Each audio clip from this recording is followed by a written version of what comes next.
Rasulullah Shallallahu Alaihi Wasallam menyatakan, sesungguhnya menjelang hari kiamat nanti, Isa akan turun kembali ke bumi. Istilah ini dalam versi Kristen disebut dengan the second coming, kedatangan untuk kedua kali. Kedatangannya bukan membenarkan agama Kristen dan Katolik, melainkan mengajak umat manusia untuk mengikuti ajaran yang telah disampaikan oleh Rasulullah Shallallahu Alaihi Wasallam. Selain itu, misi terpentingnya ialah membunuh Dajjal. Namun, tahukah Anda mengapa justru Nabi Isa lah yang dipilih Allah Subhanahu wa taala untuk membunuh Dajjal? Mengapa bukan Nabi Muhammad Shallallahu Alaihi Wasallam yang secara syariat menjadi junjungan umat Muslim sedunia? Nah, berikut ini adalah alasan kenapa Allah menugaskan Nabi Isa. 1. Nabi Isa alaihi salam masih hidup dan diangkat oleh Allah Subhanahu wa taala ke langit. Diturunkannya Nabi Isa di akhir zaman akan menjadi bukti kebenaran firman Allah Subhanahu wa taala dan menjungkir balikkan keyakinan orang-orang Yahudi dan Nasrani.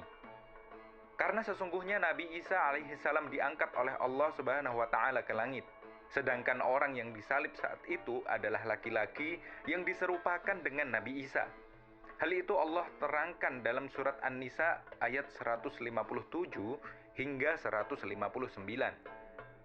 Dan karena ucapan mereka, sesungguhnya kami telah membunuh Al-Masih, Isa putra Maryam, Rasulullah.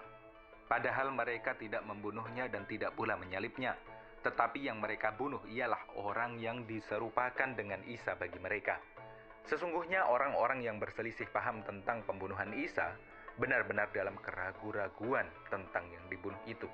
Mereka tidak mempunyai keyakinan tentang siapa yang dibunuh itu, kecuali mengikuti persangkaan belaka. Mereka tidak pula yakin bahwa yang mereka bunuh itu adalah Isa, tetapi yang sebenarnya Allah telah mengangkat Isa kepadanya dan adalah Allah Maha Perkasa lagi Maha Bijaksana.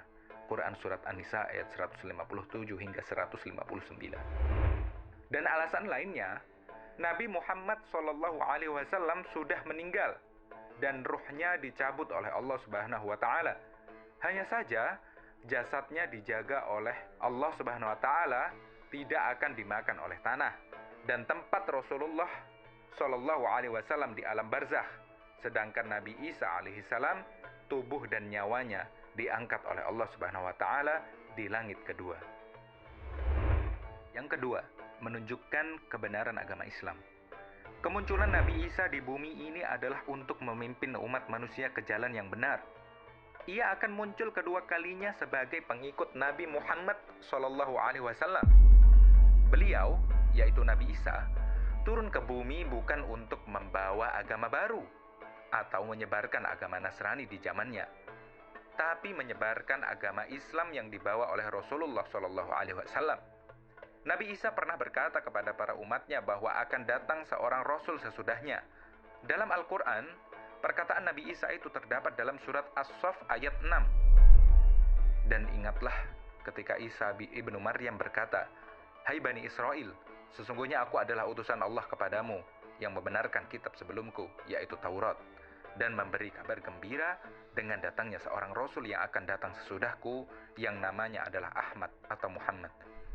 Selain itu, turunnya Nabi Isa untuk membantah orang-orang Nasrani yang telah menuhankan Nabi Isa, menolak agama Islam, mengagungkan salib dan menghalalkan babi. Justru Nabi Isa nanti akan mengajak mereka untuk masuk Islam, memerangi orang agar masuk Islam, berhukum dengan syariat Islam.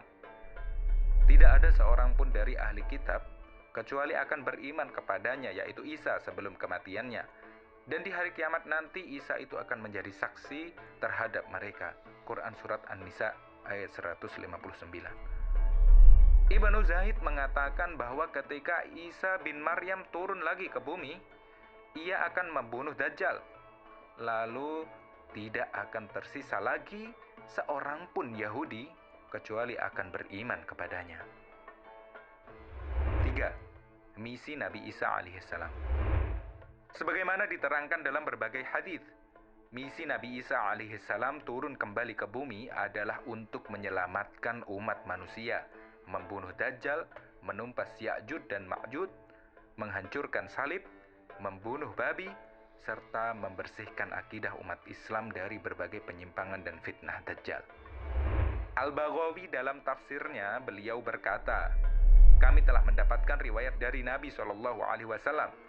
Sungguh hampir dekat waktunya turun di tengah-tengah kalian Isa bin Maryam sebagai hakim yang adil.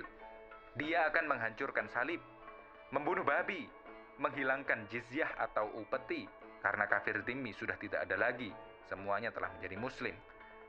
Akan dihancurkannya seluruh agama di zaman beliau kecuali Islam. Hadis riwayat Bukhari. Pada akhirnya nanti, Nabi Isa akan tinggal di muka bumi selama 40 tahun. Setelah itu akan meninggal dan kaum muslimin mensolatinya. Beliau akan dimakamkan di muka bumi.